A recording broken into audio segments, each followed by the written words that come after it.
Welcome to the Film and TV channel. We got a little film today to have a look at, and it's a Spanish film, that was dubbed into English. I watched the dubbed version. You can watch the actual Spanish version with subtitles if that's what you fancy, but it's called The Wasteland. 92 minutes of 15 certificate. Please, if you are new to the channel or you're regular, please note I'm now monetized. So if you can watch any of the ads or obviously follow any of the links, that'd be great. That'll help the channel going forward. Or whatever, do a membership. You can charge memberships and stuff like that. Now I'll never do that ever, but if you can help me out by watching some of the adverts and stuff like that, that'd be absolutely fantastic.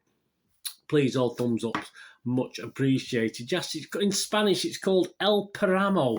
The Wasteland, 92 minutes, a 15 certificate, as we said, a horror drama film directed by David Casademunt. Yes, I believe this is his directorial debut, a screenplay by himself, Fran Menchon and Marty Lucas. It's on Netflix, this, guys. It was released on Netflix on the 6th of January 2022, so check your streaming service. That's where I watched it, here in the UK. And obviously they do a lot. I always go into these with trepidation on Netflix when it's a dubbed one, but this isn't bad. Let's say it started well, so some of them I usually turn off after about 15-20 minutes. I don't even bother, but I stuck with this one anyway. So let's have a little look at it. What it's about? Lucia, her husband's there as well, and her son live far from society in a flat area where there is almost no life. The small family unit made up of mother and son receives hardly any visitors, and their goal is to develop a peaceful existence. At the first they succeed, but the appearance of a mysterious and violent creature that begins to haunt their small house will put the relationship that unites them to the test.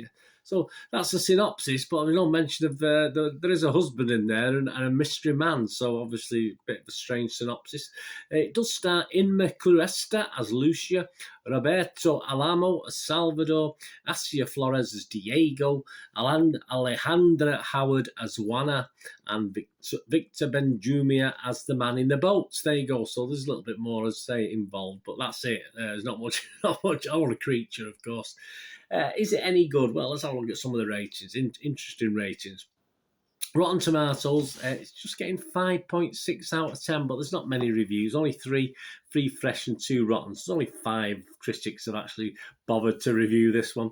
Nick Allen, he was sort of fresh on this from RogerEbert.com.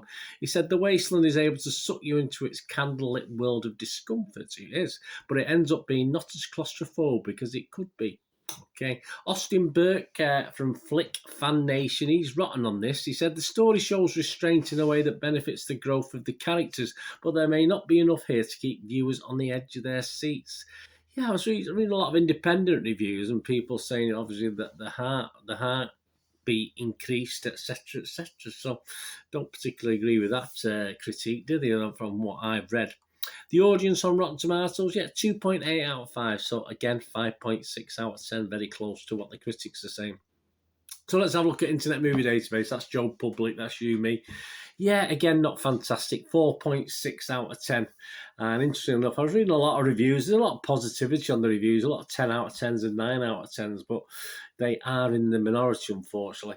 And to make up that 4.6 out of 10, we've got 639 scores and reviews at 6 and over. That's 45% positivity, because we've got 1,408 who scored it 5 or less. So, not great. So that's how we get down to a 4.6 out of 10. My little thoughts, I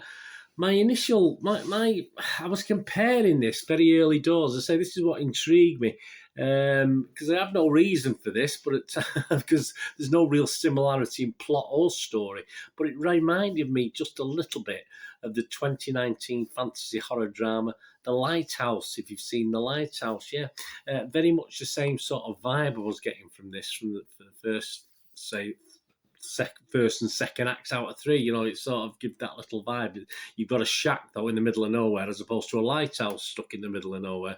And, of course, there's a malevolent spirit of some sort trying to get access, hanging around like a bad smell around the thing. And I think there was in the Lighthouse days a couple of years ago now. I watched that, but there you go. So it did remind me of that, although, as I said, the plot and everything is totally different.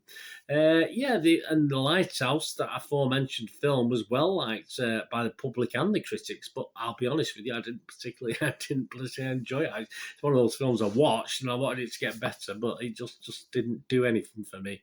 I can appreciate the aesthetics of it, how good it looked, the atmosphere, the suspense, and this is a bit like that in a way. I could appreciate the setting and the actual build-up of tension, etc. But it did overall have a similar effect to the Lighthouse on me, which didn't impress me at all by the end.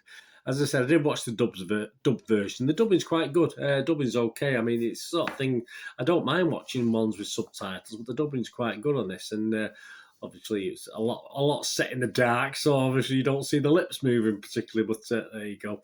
And I was intrigued. As I said, I was intrigued for a while. Certainly for 2/3 of the film, I was intrigued, and then I became a little bit frustrated by it. To be honest with you, I mean, the tension did build nicely. Yeah, my heart didn't start skipping along like some people who posted reviews, but I thought by the time it reached its climax, it's a steady build up to it. You saw it coming. It was just, for me anyway, personally, a bit silly and anticlimactic. Some guy said, if you don't like this, you're not very intelligent. So I'm probably not very intelligent, but it just sort of, the ending for me, just is that it? That sort of ending. So I am not going to give it a rating. I'm not even going to give it a derisory 5 out of 10 because I know I'll be a little bit less than that. So I'm not going to rate it. I didn't really like it.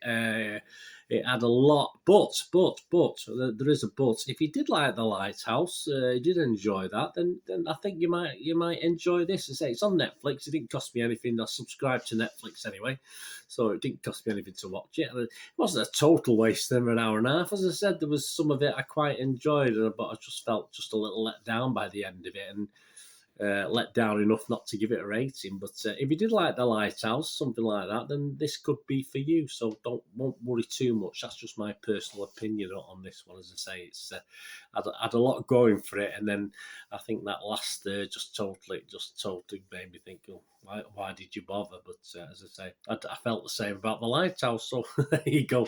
So if you did like The Lighthouse, go for it. If you didn't like The Lighthouse, then you probably, like me, will be a bit frustrated by it all. Anyway, thanks for watching. What are you going to do the rest of the day? Have a great one. Look after yourselves, look after your friends, look after your families. More important, let's all look after each other. To meet here again on the Film and TV channel. I only ask one thing, don't I? Please stay safe, everyone. Thanks for watching. Bye for now.